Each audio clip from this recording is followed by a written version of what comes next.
Muy buenos días, alumnos y docentes del Colegio de Bachilleres de Teapa, Tabasco, plantel número 9.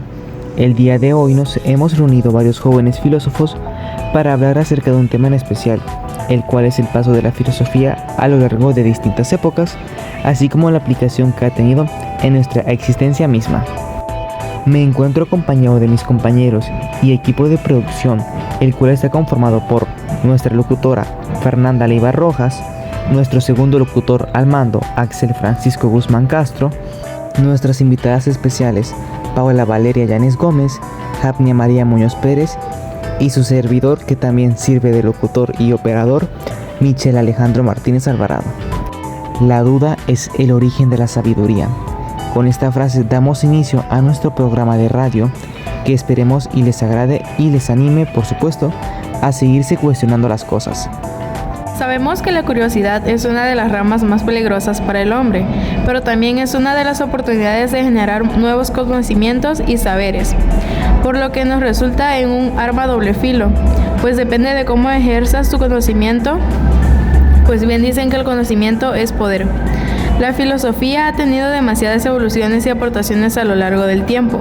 Esta forma de pensar se caracteriza por un conjunto de saberes que busca establecer de manera racional los principios más generales que organizan y orientan el conocimiento de la realidad, así como el sentido del obrar humano. La filosofía ha tenido distintas etapas a lo largo del tiempo, pues es la dinámica y se encuentra en constante evolución. Por ejemplo, hace años la filosofía no se le relacionaba para nada con la ciencia, sino más bien estaba relacionada con todo lo teológico o los mitos. También hubo una época en la que se le atribuía demasiado a las entidades divinas, y otra donde se relaciona con una forma de pensar más racional y científica. Esto quiere decir que la filosofía se ha adaptado a las necesidades del conocimiento de los seres humanos. La filosofía es demasiado extensa y compleja, incluso hay personas que no la llegan a comprender del todo, sin saber que con el simple hecho de dudar acerca de algo, ellos mismos la están aplicando. Pero antes de enfatizar en ello, me gustaría explicar la dinámica que haremos a continuación. Mis compañeros locutores y yo daremos una breve explicación sobre la filosofía y su paso en las distintas épocas, analizando cada una de estas, y después de ello tendremos la participación de dos invitadas especiales que nos darán algunos datos interesantes acerca de la filosofía y así llegar a una conclusión juntos. Sin más que decir, damos inicio a las explicaciones. La filosofía griega de la antigüedad es un sistema de pensamiento desarrollado por primera vez en el siglo VI a.C., que se formó en torno a la causa primordial de los fenómenos observables. Antes del desarrollo de este sistema de la mano de Tales de Mileto, los antiguos griegos entendían que el mundo había sido creado por los dioses. Se considera que los primeros filósofos fueron llamados presocráticos por haber vivido y pensado antes que Sócrates. Se los conoce por haber dado el paso del mito al logos, o sea, el pensamiento racional, ya que buscaron explicaciones racionales basadas en sus observaciones de la naturaleza, del origen de todo lo que es. Entre ellos encontramos a Tales de Mileto, Anaximandro, Anaxímenes, Genófanes, Heráclito, Pitágoras, Parménides, Zenón, Anaxágoras, Empédocles y Demócrito. Para el filósofo presocrático Tales de Mileto, el agua es el principio de todas las cosas que existen.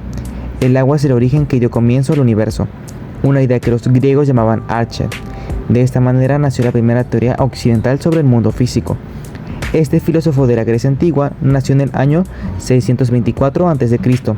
Es considerado el precursor de la ciencia moderna y es uno de los principales sabios de Grecia.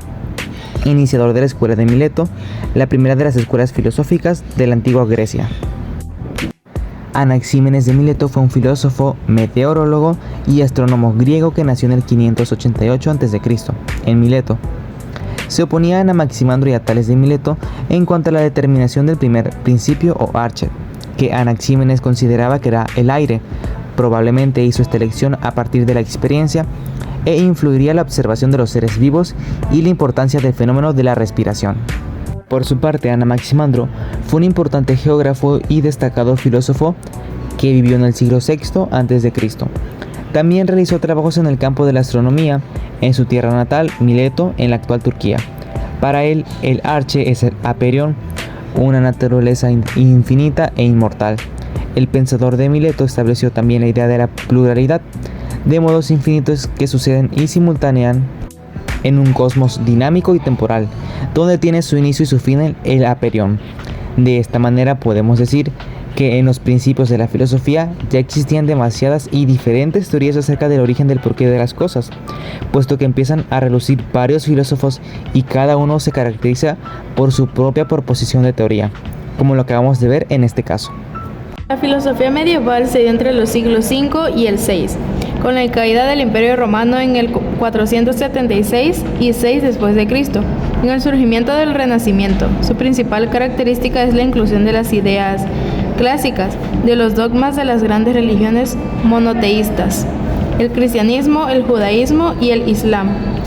Este intento de conciliación entre filosofía y religión se desarrolló por un periodo de casi 1000 años. Tras la aparición de Jesús de Nazaret en el siglo I y la posterior evangelización del mundo occidental por sus discípulos, el cristianismo se volvió la religión oficial del Imperio Romano. Esto significó que la filosofía se vio forzada en un segundo plano respecto a la teología. Las herramientas filosóficas estaban a la disposición de las inquietudes teológicas y religiosas. Los primeros siglos fueron escenario de los esfuerzos realizados por los padres de la Iglesia, a cuya doctrina se le llamó patrística. El más famoso de ellos fue Agustín de Hipona, en 354 y 400, mejor conocido como San Agustín. Agustín incorporó muchas de las ideas esborzadas de los neoplatónicos, quienes trajeron al Imperio Romano las obras salvadas de Platón. Para Agustín, la filosofía es el amor y el esfuerzo del alma hacia la sabiduría y la verdad. La verdad es la idea del Supremo al que se le entregó compasión. Esta verdad es a la que se refiere el alma y a Dios, los dos objetos de su preocupación filosófica. El trabajo de Aristóteles, que por su parte era todavía conocido para la mayoría del mundo occidental. En el apogeo de la escolástica se establecieron las principales universidades europeas en las grandes ciudades. También se fundaron las órdenes de franciscanos y los dominicanos. De estas órdenes religiosas surge la figura de Tomás de Aquino, conocido como Santo Tomás. Santo Tomás fue el mayor conciliador entre la doctrina cristiana y la racionalidad griega, y dirigen a lo que hoy se le conoce como filosofía católica. En mi opinión, creo que es una de las etapas más controversiales que ha vivido la filosofía en todo el tiempo, ya que al haber surgido a la luz tantos temas religiosos y el clero empezó a tomar cada vez más poder. La opresión por parte de ese mismo es lo que causó que millones de personas dejaran de lado el pensamiento científico y lo sustituyeron por el religioso, ya que, pues como dije, la iglesia tenía tanto poder que incluso te podía sentenciar de muerte por el simple hecho de leer un libro de ciencia. La filosofía renacentista del Renacimiento es aquella que se desarrolló entre los siglos XV y XVI. Durante este periodo se trabajó con mayor énfasis en las problemáticas que conciernen a la filosofía natural, el humanismo y la filosofía política. Sus principales pensadores fueron Nicolás Maquiavelo, Éramos de Rotterdam, Tomás Moro, Michel de Montaigne, Leonardo Bruno, Nicolás de Cusa, Francisco Suárez, entre otros. A este periodo considera de transición por ubicarse entre la Edad Media y la Edad Moderna. Estos periodos tuvieron no solo una mayor extensión en el tiempo, sino también una mayor radicalidad respecto a las problemáticas tratadas y la forma en que se les trabajó. Los grandes pensadores resultaron claves para la revolución científica y cultural del Renacimiento, como el astrónomo Nicolás Copérnico y el físico Galileo Galilei, que desafiaron las ideas hasta entonces aceptadas e implantaron la teoría que el Sol era el centro del universo y el planeta giraba alrededor del astro luminoso. Esta teoría fue prohibida por la Iglesia durante muchos años, aunque no evitó que los científicos continuaran indagando en base a esta teoría. El movimiento renacentista colaboró para que ese nuevo conocimiento se diera a conocer cada vez más. El humanismo del siglo XIV asentó a los europeos a cuestionar el rol de la Iglesia Católica Romana, y esa inquietud se acrecentó durante el Renacimiento. A medida que más personas aprendieron a leer, escribir e interpretar las ideas, comenzaron a examinar y criticar la religión tal y como la conocían. La imprenta permitió que se difundieran textos como la Biblia, por lo que la mayoría de las personas leyó por primera vez en el siglo XVI. El monje alemán Martín Lutero dirigió la Reforma Protestante, un movimiento revolucionario que causó una división en la Iglesia Católica tras cuestionar algunas prácticas y enseñanzas de la Biblia. Así surgió el protestantismo, Las distintas doctrinas que entregan el protestantismo, al igual que el catolicismo y la ortodoxia, profesan la fe de Jesús de Nazaret como el Mesías anunciado en las antiguas escrituras hebreas, así como la devoción por la Biblia y la identificación con la cruz, pero al mismo tiempo presentan un conjunto de notorias diferencias, como el rechazo al santoral católico, a la idea del celibato del sacerdocio y en especial a la autoridad religiosa del Papa y el Vaticano. En este contexto podemos decir que siguió una gran separación entre la Iglesia y los filósofos, pues varias personas no estaban de acuerdo con la forma en que el clero gobernaba, así como la inconsistencia y desigualdad en ciertos puntos de la Biblia, por lo que inició un gran movimiento por saber qué tenía la verdad, o más bien si deberían seguir creyendo en la Iglesia o postular sus propias ideas filosóficas. Pues para comenzar, chicos, muchas gracias por darnos esta gran explicación sobre el paso de la filosofía a lo largo del tiempo.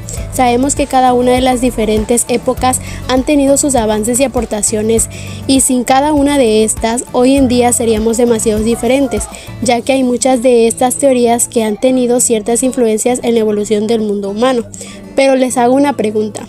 Si ustedes tuvieran que escoger qué etapa filosófica tuvo más importancia a nivel de evolución, ¿cuál escogería?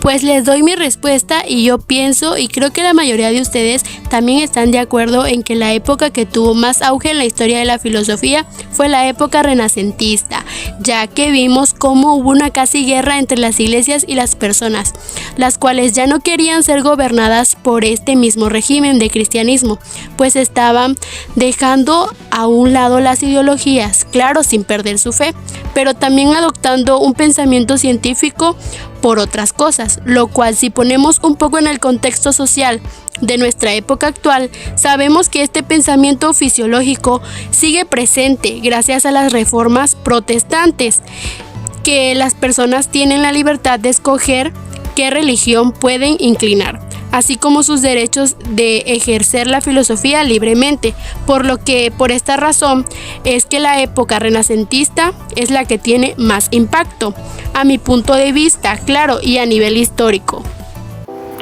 Muchas gracias por compartirnos tu opinión, Paula, pero ahora me gustaría hablar de otro tema y hacer énfasis en cómo aplicamos nosotros la filosofía y la vida diaria. La filosofía se aplica a la vida diaria cuando nos preguntamos cómo entender a los demás y a la sociedad, cuando nos cuestionamos el sentido de nuestras vidas o al reflexionar cuáles acciones son las más correctas en una situación determinada.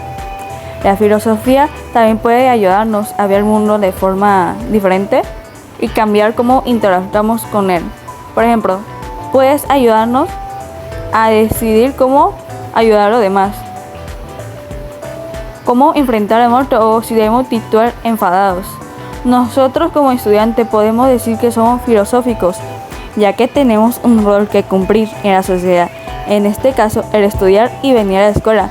Nos tienen que dar la oportunidad de cuestionarnos las actividades, así como los temas que estamos aprendiendo, puesto que no te has puesto a pensar alguna vez si lo que estás viendo está correcto o si te va a beneficiar en algo, saber el tema que estás abordando.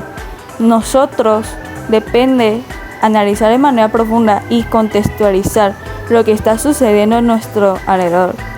De esta forma podemos decir que somos filósofos, nada más que no nos damos cuenta o simplemente no lo aplicamos muchas veces, pero claro que no nos cuesta nada indagar más en el porqué de las cosas. Y con este último comentario es como damos por finalizada nuestra exposición y programa de radio. Es cierto que faltaron explicar algunos ciertos puntos, puesto que no lo abordamos del todo, ya que el tiempo es corto y es mejor contextualizar lo más importante. Esperemos si les haya gustado y nos vemos la próxima. Gracias por sintonizarnos.